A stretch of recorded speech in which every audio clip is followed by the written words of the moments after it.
Welcome to the best and hardest Alphabet Platinum Challenge you will find on YouTube, a scroll in a cave spoken into existence. For those of you that don't know, we are picking a game that starts with each letter of the alphabet starting from Z, going all the way up, and platinuming / getting to 100% on each of them. So far, we've done Zombie Army 4, Ys 8, XCOM 2, Wolfenstein 2, Visage, Undertale, Evil Within, Sifu, and Resident Evil 2. Have some pretty rough games to do still, including Outlast 2, Hollow Knight, Fortnite, Black Ops 3, Back 4 Blood, among many others coming up later in the challenge. For our Q game, I went with Quake 2, which I'm pretty sure came out at the same time they were learning how to make round stones to use as wheels. Remember to like, comment, and subscribe so you don't miss out on the upcoming videos. Let's very quickly go over the steps for this playthrough. Step 1. Go through and beat every level. That's it. Those are all the steps. I finally have a nice, straightforward game. Let's go. The story follows our main protagonist, Bitterman, who is a badass marine who is sent to infiltrate and destroy a Strogue base that is located on one of the Strogue's moons, because the aliens are getting ready to attack the humans. For those of you who have never played this game, the combat and movements are very similar to Doom, along with its difficulty at times. We begin getting ready for landing on this alien planet, but realized that we cheaped out and hired Delta pilots for our mission. Things go horribly wrong before we even land, and we end up losing almost all of the other troops. Now it is basically us against an entire alien race. Of course it is. Our first objective is to locate the communication center. That sounds simple enough. Figuring out and getting used to the mechanics of this game? Not so much. The aiming and shooting feel so weird compared to modern FPS games. Felt like a newborn giraffe trying to walk around. I eventually did learn how to walk and beginning making my way through the level with a little pistol that does next to no damage. This level contains pretty easy enemies to deal with, and it is relatively linear. I'm slowly becoming more comfortable with the shooting and how to strafe around while shooting to avoid getting hit, because the enemies do a lot of damage to you in this game. The main objectives for this level are to obtain a blue key card in order to re-enter the installation from a different direction. Upon establishing communication link to the command ship, I finished the first level and got my first trophy, locking me into this game. I arrived to the second unit, which is a station area. Our main objective is to destroy the Strogue logistic train, which transports many military supplies such as weapons and ammo. It is going to be very important to destroy this to slow them down. This is still early in the game, so many of the enemies aren't too difficult to deal with, and I'm also quickly getting better weapons to use for the game. For how old this game is, it does have some pretty solid puzzle and parkour mechanics. The majority of them are pretty fun and not too frustrating. After making our way through the ammo depot and the supply station, I finally got to the third part of this level, the warehouse. After showing these aliens what it means to be an American, I finally got to the end of the level and got a trophy for destroying the Strogue logistic train and restoring power to key warehouse components. Our next major objective is to destroy the security grid protecting the industrial region. This level required a lot of backtracking and trying to figure out where exactly to go. I first have to find a red key, which is used to deactivate lasers. I then have to go to the guardhouse where I'm able to pick up a pyramid key, and then the torture chambers to pick up a security pass. Pretty much a Sunday afternoon stroll to get groceries. This level does, however, give us the grenade launcher for the first time, which is huge later in the game. A lot of the guns I have now are like airsoft guns. The grenade launcher is like bringing a molten hot knife to a butter fight. These early levels provided very little resistance in my platinum journey. I quickly got through this and got a trophy for entering the security pyramid and destroying the security grid protecting the industrial region. Our next objective is to navigate the mines to find a service entrance to the factory. This level is pretty linear with not much going on. I do, however, get the rocket launcher. Remember the butter fight I mentioned earlier? Well, this is like bringing a nuke to that fight. Turns me into an absolute shit brick house. This level ended up being pretty quick, and upon finishing it, I got a trophy for navigating the mines to find a service entrance to the factory. The next objective is to shut down all machines in the Stroke processing plant. So this is going to be a pretty good place to shut down. So the aliens are kinda, sorta ginormous assholes, and the whole point of this place is to, and this is a direct quote from the wiki page, quote, "This is a gruesome facility filled with large machines whose purpose is to dismember, crush, grind, melt, liquefy, or otherwise process captive humans." End quote. Yikes. So yeah, let's shut this bitch down like the cops shutting down a party in the suburbs. There are 7 machines to shut down, no new enemy types, and an angry man with a lot of guns. This map is pretty basic. It's pretty much a big circle, and you just go around taking a pit stop at each machine to turn it off. After completing this, I got a trophy for shutting down all machines in the Stroke processing plant. Let's move on to something a little less disturbing, shall we? Our next objective is to infiltrate and destroy Stroke main reactor. This reactor is important because it provides energy for the majority of the facilities that are located in the capital, Cerberon. And of course, the reactor is invincible to weapons. So we have to turn off the coolant, which will then cause it to overheat, and then have to disable toxic waste disposal system, which leads to toxic corrosive waste to come and destroy it. I first have to go diddle a super tank in order to obtain a red key. I make my way a little further until I get a data CD and move on to exposing the reactor core. After doing this and playing hide and seek with some enemies, I move on to the cooling facility. From here, we are able to drain all the coolant away and achieve our first objective. I now have to make my way to the toxic waste dump area. After going through these areas multiple times and backtracking, finally make it back to the reactor right in time for it to explode, popping a trophy for infiltrating and destroying the Stroke main reactor. And I move on to the next objective, which is to find and destroy the Stroke's planetary defense system, the Big Gun. The Big Gun is able to fire off EMP blasts and disable or destroy any type of spaceship.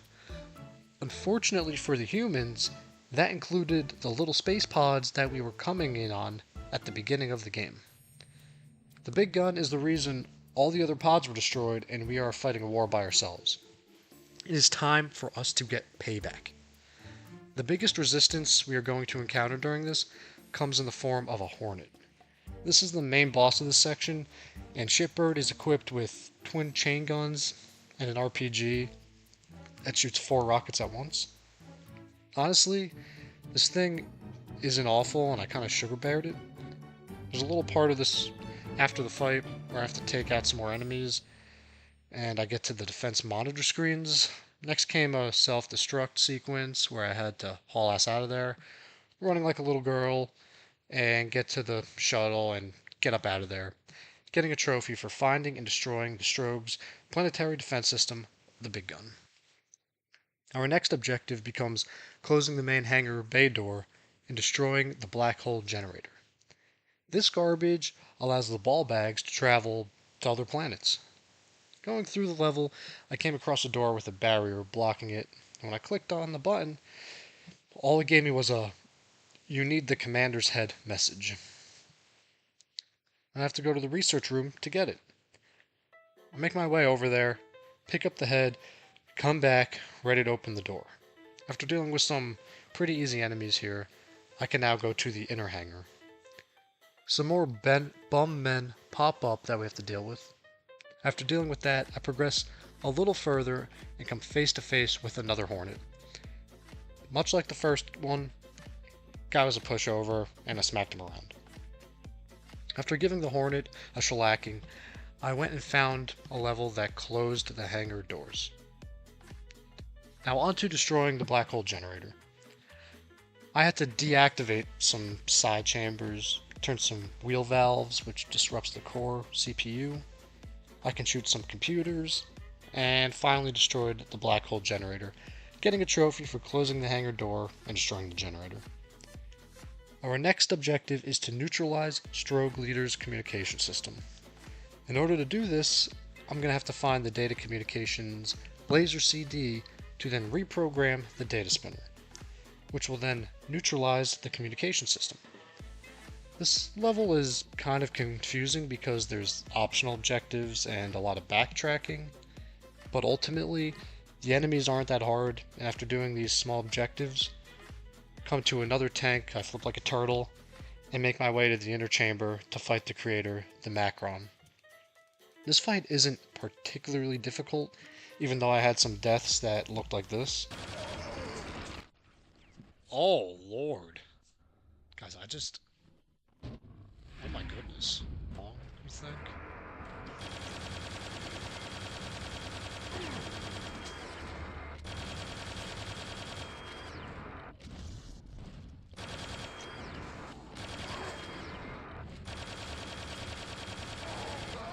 I think there's so much damage. But eventually, I beat the metal duck and saved humanity like the true hero I am. After all of this, I finally got my trophy for neutralizing the Strogue's Leader's communication systems. There are basically DLC levels after this that are included, and you also need to get them for the platinum, so we also have to go through those. I'm not gonna lie, guys, got a little bored of the game at this point. There's a pretty great exploit, I guess, where you can skip to the last section of each level. I didn't use that at all up to this point, but these levels I just couldn't be bothered going through because each one is significantly longer than the base game. Like, base game levels are maybe 1 to 2 hours. These go anywhere from like 5 to 7 hours of the same repetitive gameplay. It's just the same thing over and over and over and over and over again. So, I skipped to the last part of each level. The first level I had to go through was Call of the Machine. Objective: collect all 6 data disks and defeat the Strogue creator. So, I don't really know the story during these, but I started at the end of the level and basically had to go through a nightmare of multiple bosses with maybe a million normal enemies spawning in. I don't know how all of this happened at all, but here are some of the highlights to the fight. You gotta be shitting. Oh my god, they're everywhere! They are everywhere!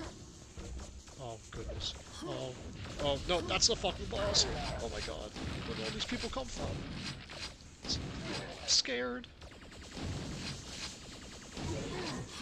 Oh, I agree. The game gets kind of boring a little fast. As I'm fighting for my life, I didn't know this was a multi-stage fucking... Oh! Tell me these things don't just fucking infinitely spawn. Let's see who wins. Fucking tank these hits all day. Oh no, I won't. No, I won't.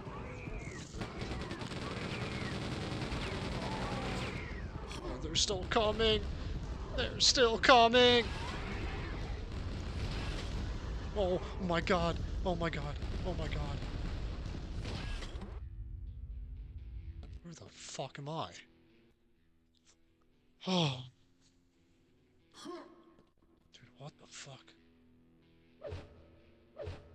Yeah, delightful, I guess. Thank you for playing. Holy shit, guys. I was actually what is... Oh, got a trophy.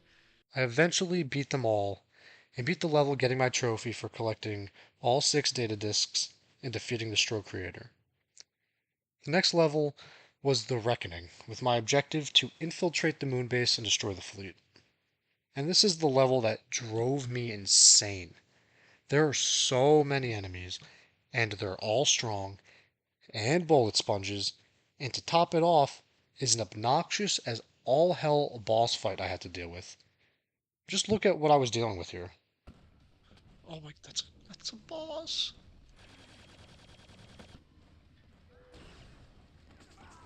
Fuck. That was insane how much damage. Okay. Dude, where the fuck is this gonna put me?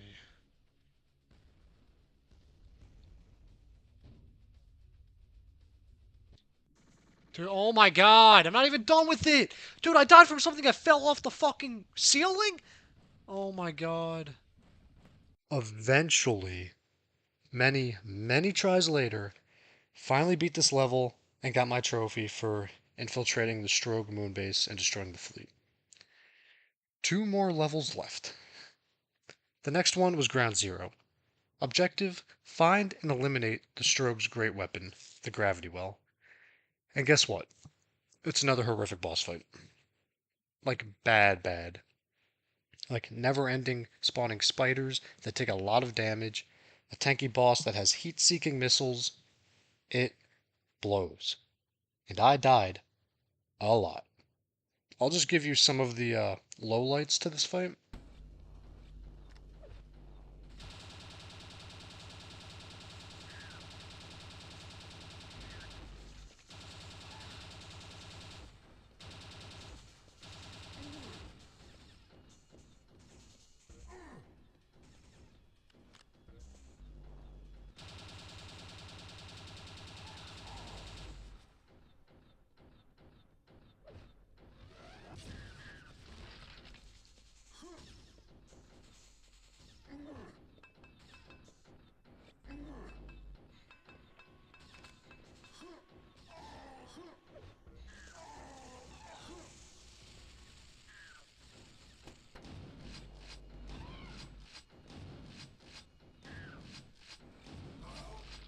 Oh my, dude, there's 2 bosses?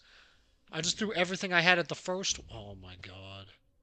But finally, this garbage was over and gave me my trophy for finding and eliminating the Strogue's great weapon, the Gravity Well. Finally, on to the last level, Quake 2 64. Objective, enter an alternate timeline and destroy the Guardians. This level was mostly figuring out the vertical maze, getting out in the middle of a messy machine non-consensual sandwich where I died a lot, as these 2 big men coming from the left and right and had to destroy one as fast as humanly possible. Once one was gone, the other one fell pretty easily, and after that, it was a nice easy run to the end of the level, which gave me my trophy for entering the alternate timeline and destroying the Guardians, and after that, the sweet platinum finally popped, officially ending my Q game. Onto the rankings. So there's a lot of exploits for this game that you could utilize to make it easier and much shorter. I played the game on medium, so it could be dropped to easy to make this score even lower. For difficulty, I'm giving this game a 4.5 out of 10. Once you get used to the combat, it's pretty easy outside of the couple boss fights at the end. And also there's a quick save feature, so you could save midway through a boss fight if you wanted to. For grind, I'm giving this game a 4 out of 10. It just felt very repetitive, and if you don't do the level skip for the end of the levels, you will be playing the same gameplay for hours and hours and hours. That gives a final score of 4.25 out of 10. On to the BS meter. For those of you who don't know, this is a score of either 0 or 1, and gets added to the final score. If a game has something outside of normal gameplay to get the platinum, it gets a 1. This game gets a 0. It's pretty straightforward and just involves gunplay. And that gives a final ranking of 4.25 out of 10. For recommendation, I'm going to give this score a 2 out of 10. The gameplay gets pretty boring after a while, but it is a really cool game to play, mostly because it shows just how far gaming has come and gives you an appreciation for old games and for modern games. So very cool to play, but boring to platinum. Thank you everyone who tuned in to see me lose my mind. Remember to like, comment, and subscribe so you can follow along with the rest of the challenge and continue to see me quickly lose my sanity. We stream every game for this challenge over at Twitch, and we'll leave a link in the description below. Lastly, we have a Discord, which will also have a link in the description. Have roles for completing certain games, as well as a channel to request help with trophies where I will either hop in the game to help you, drop items or weapons so you don't need my help, or at the very least, give tips and tricks on how I went about getting the trophy. I will see you guys in the next video where I play a PS2 classic, Psychonauts. I'm just going to leave this on until it turns itself off, I think.